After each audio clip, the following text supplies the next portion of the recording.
یہ جو آپ نے پچھلے دنوں ایک آرٹیکل لکھا ہے آپ کا reforming the power sector in Pakistan, اس میں آپ کہہ رہے ہیں by January 2025 it is expected that the tariff will reduce by an average of 3% for all consumers including both protected and non protected compare to June 2024. تو are you sure کہ اگلے سال جنوری تک بجلی سستی جی ہو جائے؟ حامد بھائی، اس وقت جو ریٹ ہے اس وقت میں تقریباً 200 جو نان پروٹیکٹڈ کیٹیگری ہے جن کو ہم پروٹیکٹ نہیں کرتے ان کا تقریباً 7 سے 9% ریٹ اوپر جائے گا. اچھا، ابھی جو ہم نے اقدامات اٹھائے ہیں اس کو بھی پرائم منسٹر صاحب ایز آؤٹ کرنے کی کوشش کر رہے ہیں. آج میں آپ کو بتا نہیں سکتا، کیا پتہ کل پرسوں تک اعلان ہو جائے. لیکن جو ہمارے ریٹس جنوری میں ہوں گے وہ آج کے ریٹ، بڑھنے کے بعد والے ریٹ نہیں، جو آج آپ پے کر رہے ہیں بڑھوتری سے پہلے اس سے تقریباً 3% نیچے آئیں گے انشاءاللہ. اور اس کی کچھ وجوہات ہیں. پچھلے سال کا جو بوجھ ہے وہ آپ کا اس سال کے 6 مہینے کے اوپر بھی پڑتا رہتا ہے. وہ ہمارا سسٹم ٹیرف کا ایسا ہے جو جنوری سے لے کے جون تک کے جو کوارٹرلی ٹیرف ایڈجسٹمنٹس ہیں جس کے اندر وہ ڈالر کا ریٹ ہوتا ہے، انٹرسٹ ریٹس ہوتے ہیں، اس کا جو بوجھ اگلے 6 مہینے پڑے گا وہ بھی ختم ہو جائے گا. تو آپ جنوری تک اپنی اصلی بل کی سطح کے اوپر آ جائیں گے. اگر ہم نے اور اقدامات بھی کر لیے انشاءاللہ اسے مزید کمی بھی آ سکتی ہے. اچھا اویس لغاری صاحب، پاور سیکٹر کا جو گردشی قرضہ ہے سرکولر ڈیٹ، یہ 26 خرب روپے سے بھی زیادہ ہو گیا ہے. اس کی کیا وجہ ہے اتنا بڑا؟ سر کو 2300 کچھ ارب روپے کا ہے اس وقت، جو 2.3 خرب روپے کے قریب ہے. اس کو اس وقت ہم نے ہولڈ کیا ہوا ہے. لیکن ہولڈ کس طرح کیا ہوا ہے، اور جو نقصانات ہوتے ہیں اس کا ہم اپنے قیمتوں کے اندر اضافے کے اوپر بھی ٹرانسلیٹ کر لیتے ہیں. تو اب حکومت وقت کا یہ بڑا ایک کنسیڈرڈ اوپینین ہے کہ ہم لوگ اس کا بوجھ اب مزید صارفین کے اوپر اگلے سال سے نہیں ڈالیں گے، اور ہم اپنے اوپر ذمہ داری اٹھائیں گے کہ جس وجہ سے یہ قیمتیں اوپر جا رہی ہیں ان وجوہات کو حل کریں. وہ وجوہات کیا ہیں؟ وہ وجوہات ایک تو یہ ہے کہ ہماری بجلی کی مانگ نہیں بڑھی، اسی لیے ہم نے انڈسٹری کو 150 ارب روپے سالانہ کا ریلیف اس دفعہ دیا ہے.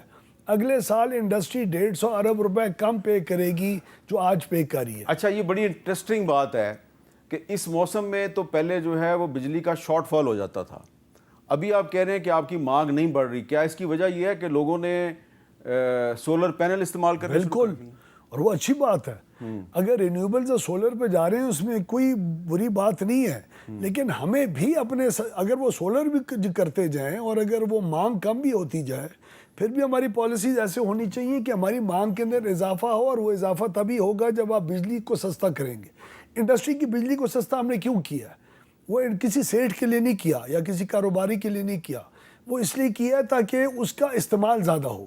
جب استعمال زیادہ ہوگا تو بجلی کی قیمت کم آئے گی. کیونکہ آپ کا ایک 25 روم کا ہوٹل ہے جس کے اندر 2 بندے رہ رہے ہیں، ان 25 کمروں کا پورا جو کرایہ ہے وہ ان 2 بندوں کے اوپر پڑ رہا ہے. اس کی ایک ایگزامپل ہے. تو آپ کا جتنا استعمال بڑھے گا آپ کی کیپیسٹی کی پیمنٹس جو ہیں وہ پر یونٹ کم ہوں گی اور لوگوں کو اس کا انشاءاللہ فائدہ آگے پہنچے گا. اچھا، اب ذرا مجھے یہ بتائیں کہ یہ اس وقت میرے پاس کچھ اعداد و شمار ہیں، اس میں ایسا لگ رہا ہے کہ حکومت پاکستان جو بجلی بناتی ہے وہ جو مہنگے طریقے ہیں اس سے زیادہ بجلی بناتی ہے، ٹھیک ہے، اور سولر سے بجلی سب بہت سستی بنتی ہے، اس سے آپ کم بجلی بناتے ہیں. اس کی کیا وجہ ہے؟ حامد بھائی، اس وقت میں آپ کو بتاؤں بیسک فیکٹس جو ہے نا رینیوبلز، جن کو رینیوبل کہا جاتا ہے، بڑا وہ اچھا اور ایک فیشنیبل ورڈ بھی ہے اور کلائمیٹ کے لیے بھی اچھی بات ہے. اس کے اندر ہائیڈل پاور آتی ہے، اس کے اندر سولر آتا ہے، اس کے اندر ونڈ آتا ہے اور اس کے اندر نیوکلیئر آتا ہے. ہائیڈل آپ بناتے ہیں 31% اور RLNG بناتے ہیں 21%، نیوکلیئر آپ 18.7% بناتے ہیں، اور گیس سے آپ 8.8%، ونڈ سے 3.5% اور سولر سے صرف 1%. 100% آپ درست کہہ رہے ہیں. تو رینیوبلز کا حصہ جو ہے جو آپ نے پڑھا ہے 55% اس سال بجلی جو بنی ہے وہ آپ کی رینیوبل سے بنی ہے. اب ہائیڈل اور نیوکلیئر اور ونڈ اور سولر یہ ایک ہی جتنی اچھی سمجھی جاتی ہیں اور رینیوبل سمجھا جاتا ہے. ہمیں فائدہ ہے کہ ہمارے پاس ہائیڈل پاور جی زیادہ ہے. کئی لوگ ہیں جن کے پاس کئی ممالک ہیں ہائیڈل پاور کی اپرچونٹی نہیں ہے، تو ہم ہائیڈل کو استعمال کرتے رہ گئے ہیں. اپنا جو واٹر ریسورس ہے اس کو ہم سٹور بھی کرتے ہیں، اریگیشن کے لیے بھی یوز کرتے ہیں، اس میں کوئی برائی نہیں ہے. یہ سولر کا حجم زیادہ بڑھ سکتا ہے اور اسی کے لیے پرائم منسٹر کافی کوشاں ہیں. دوسرا آپ کو میں ایک بڑا انٹرسٹنگ بتاؤں, یہ 55% ہے نا آج رینیوبل, 2035 تک یہی چیز تقریباً 65% ہو جائے گی, تو آپ کی رینیوبل کی شرح زیادہ ہوگی. اس سال آپ نے پاکستانی فیول سے, یعنی نان امپورٹڈ, امپورٹ ہم یہاں امپورٹڈ کول کرتے ہیں یا RLNG کرتے ہیں, اس سال آپ نے 75% بجلی پاکستانی خام مال سے بنائی ہے, امپورٹڈ نہیں ہے اس میں. اور یہی چیز تقریباً ہم جب کول امپورٹڈ کول سے لوکل کول میں ابھی انشاءاللہ کرنے کے لیے کوشاں ہیں, اگر یہ حکومت کر گئی تو آپ کی لوکل سورس آف انرجی جو ہوگی وہ تقریباً 90% پہ پہنچ جائے گی, جس سے تقریباً ₹3.5 فی یونٹ کی اس کے اندر باقاعدہ کمی آئے گی. تو ہم لوگ ایک بہت سوچی سمجھے منصوبے کے تحت اس طرف جا رہے ہیں تاکہ قیمتوں کو ہر لحاظ سے کم کیا جائے. آپ نے جب الیکشن لڑا, آپ نے بھی مسلم لیگ نون کے ٹکٹ پہ الیکشن لڑا اور اس پہ آپ کامیاب ہوئے, تو جو آپ کا منشور جاری ہوا تھا مسلم لیگ نون کا, اس میں یہ کہا گیا تھا کہ سستی اور زیادہ بجلی ترقی میں تیزی, بجلی کے بلوں میں 20 تا 30% کمی کی جائے گی, بجلی کی پیداوار میں 15,000 میگا واٹ کا اضافہ کیا جائے گا, شمسی توانائی, تھرکول, ہائیڈل, نیوکلیئر اور ونڈ انرجی کے استعمال میں اضافہ ہوگا, اور ملک بھر میں شمسی توانائی سے 10,000 میگا واٹ بجلی کی پیداوار ہوگی. تو یہ اویس لغاری صاحب, یہ وعدہ کیا گیا تھا الیکشن میں کہ یعنی کہ سولر انرجی جو ہے شمسی توانائی سے 10,000 میگا واٹ بجلی کی پیداوار میں اضافہ ہوگا. جتنے بھی آپ نے منشور کی باتیں فرمائی, مجھے پوری امید ہے کہ ہم اپنے دور حکومت کے اندر یہ سارا کچھ کر جائیں گے. 10,000 میگا واٹ بجلی شمسی توانائی سے, میرے خیال میں ہماری تو سر تقریباً 10,000 میگا واٹ کی مانگ ہی نہیں ہے. اچھا, تو ہم لوگ اپنے فرنس آئل پلانٹس کو کم کریں گے اور انشاءاللہ ان کو ختم کریں گے, ان کو سسٹم میں سے نکالیں گے. انہوں نے نکلنا ہے 2035 تک.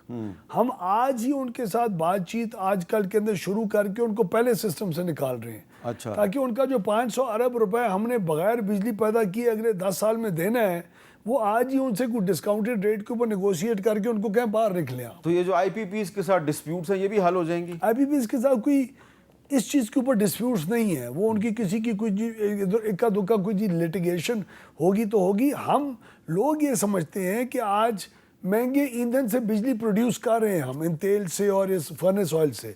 اس سال بھی تقریباً فرنس آئل سے آپ کی 0.5% بجلی بھی نہیں بنی, اور وہ بھی اس لیے آن ہوتے ہیں تاکہ ٹرانسمیشن کو جو سپورٹ دینی ہوتی ہے اس حد تک. لیکن کیونکہ یہ پلانٹس استعمال کے قابل ہیں اور استعمال نہیں ہو رہے, تو ہم سمجھتے ہیں کہ ان کو سسٹم میں سے ایک ہی دفعہ فارغ کرنا اور ہر سال 50 ارب روپے ان کے اوپر خرچ کرنے کے لیے ان کو کرایہ دینے سے بہتر ہے اگلے 10 سال کا جو کرایہ ان کا بنتا ہے وہ اس کو ہم اسی وقت اس کو فائنلائز کر کے اور سستے داموں ان کو نکال لیں سسٹم سے. اچھا جی, یہاں پہ ایک بریک لیتے ہیں, لیکن بریک سے پہلے ایک اداکار ہیں راشد محمود صاحب, بزرگ ہو گئے ہیں, کافی ان کی عمر ہو گئی ہے, انہوں نے بھی بہت چیخو پکار کیا, ذرا ان کا بھی مسئلہ سن لیں. پہلے بھی شاید آپ نے سنا ہو, لیکن ہم چاہتے ہیں کہ منسٹر صاحب بھی سنائیں. آج اس لمحے موجود میں یہ بجلی کا بل جس کی ڈیٹیل میری یہ دوسرا ساتھ جو کلپ ہے اس میں آپ دیکھ لیں گے, 45,368 روپے کا بل آ گیا ہے. آج میں فیل کر رہا ہوں کہ میرے رب کیوں بچایا مجھے, کہاں سے لاؤں, پچھلے برس سے کوئی کام ہی نہیں ہے ہمارے لاہور میں. تو یہ راشد محمود صاحب کہہ رہے ہیں کہ وہ ایک کافی عمر رسیدہ اداکار ہیں, کام ان کے پاس ہے نہیں ہے, تو اتنا بل بجلی کا کہاں سے دیں.